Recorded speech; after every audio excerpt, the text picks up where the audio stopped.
De ma fenêtre, je peux voir défiler les 4 saisons. Et je suis en admiration lorsque je vois l'évolution rapide du feuillage des arbres, surtout en cette période de printemps. Et je méditais sur la nature, je la contemplais, et cela me rappelait Dieu, qui parle souvent dans la parole euh, de tout ce qui est agriculture, des arbres, des récoltes, et il nous compare même à des arbres. Nous, les humains, nous sommes comme des arbres qui portons ou pas de fruits, des fois du bon fruit, des fois du mauvais. Exemple dans Genèse 49, 22. Joseph est le rejeton d'un arbre fertile, le rejeton d'un arbre fertile près d'une source. Les branches s'élèvent au-dessus de la muraille. Dans Juge 9, 8, les arbres partirent pour aller oindre un roi et le mettre à leur tête. Ils dirent à l'olivier, règne sur nous. Mais l'olivier leur répondit, renoncerai-je à mon huile qui m'assure les hommages de Dieu et des hommes pour aller planer sur des arbres? Enfin, tout ça, ce sont des métaphores. Ainsi que le roi Nebuchadnezzar est comparé à un cèdre. C'est un arbre qui symbolise la majesté. Cet arbre était devenu grand et fort, sa cime s'élevait jusqu'aux cieux, et on le voyait des extrémités de toute la terre. Son feuillage était beau et ses fruits abondants. Ou bien nous pouvons être des arbres avec de mauvais fruits, comme dans Lévitique 26, 20, votre force s'épuisera inutilement, votre terre ne donnera pas ses produits, et les arbres de la terre ne donneront pas leurs fruits. Dans Matthieu 7, 19, tout arbre qui ne porte pas de bons fruits est coupé et jeté au feu. J'ai réalisé que les saisons de la nature pouvaient être comparables à nos saisons spirituelles lorsque nous marchons avec Dieu. Dans le calendrier hébraïque, leur année commence équivaut pour septembre-octobre dans notre calendrier grégorien. Et cela débute par l'automne, lorsque les feuilles tombent des arbres. Cela peut être comparé à un dépouillement. Voici un verset qui correspond au dépouillement. Colossiens 2, 11. Et c'est en lui que vous avez été circoncis, d'une circoncision qui consiste dans le dépouillement du corps de la chair.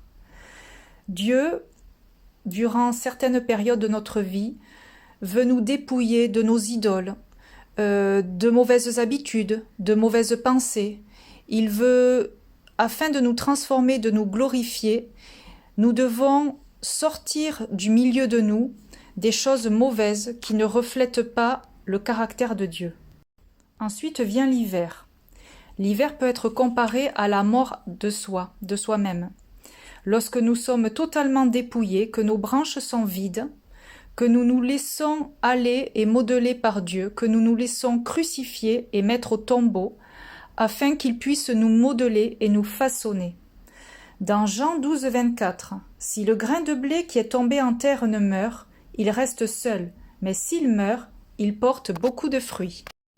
Ma saison préférée, le printemps. Lorsque nous semons et nous arrosons, des bourgeons peuvent germer et cette saison correspond au renouveau, à notre résurrection. Genèse 26, 12. Isaac sema dans ce pays et il recueillit cette année le centuple, car l'Éternel le bénit. Cette semence n'est pas physique, elle est d'ordre spirituel.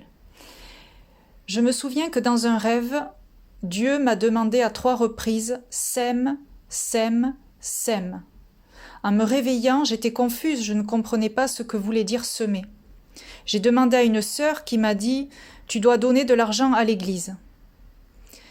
Mais dans mon cœur, cela ne résonnait pas, connaissant Dieu, sachant comment il me travaillait et ce qu'il attendait de moi. Ce n'était pas quelque chose de financier, ce n'était pas quelque chose en rapport avec l'argent. Alors je me suis dit, peut-être veut-il que j'évangélise et que je sème autour de moi la parole de Dieu. Et c'est ce que j'essayais parfois de faire, mais je ne sentais que ce n'était pas encore cela. Et au fil du temps, j'ai compris, ça a été clair en moi, il m'a parlé à travers la parole, qu'il voulait que je sème en moi la vérité. Car il y avait encore de fausses conceptions, de faux raisonnements qui élevaient des murs et qui bloquaient le chemin entre Dieu et moi. Et semer la parole, c'était afin de renouveler mon cœur, renouveler mes pensées et être fondé sur le roc. La vérité doit être semée dans nos cœurs pour que nos cœurs de pierre soient changés en cœurs de chair. Et je terminerai par la saison de l'été, non pas celle de l'hiver, mais de l'été. Dans Lévitique 26, 3, 5, « Si vous suivez mes lois, si vous gardez mes commandements et les mettez en pratique, je vous enverrai des pluies en leur saison, la terre donnera ses produits, et les arbres des champs donneront leurs fruits. » Voilà, Dieu nous conseille de semer, lui arrosera, enverra ses pluies en ouvrant les écluses du ciel, et nous pourrons récolter les fruits de notre travail, de notre dur labeur. Car pour être renouvelé, il ne suffit pas d'attendre que Dieu agisse par sa puissance, mais il faut travailler en duo, être disposé et disponible, que notre cœur soit ouvert et que nous acceptions la vérité, car toutes ces promesses nous attendent, mais nous devons tendre la main pour pouvoir les attraper. Donc il faut travailler pour être renouvelé.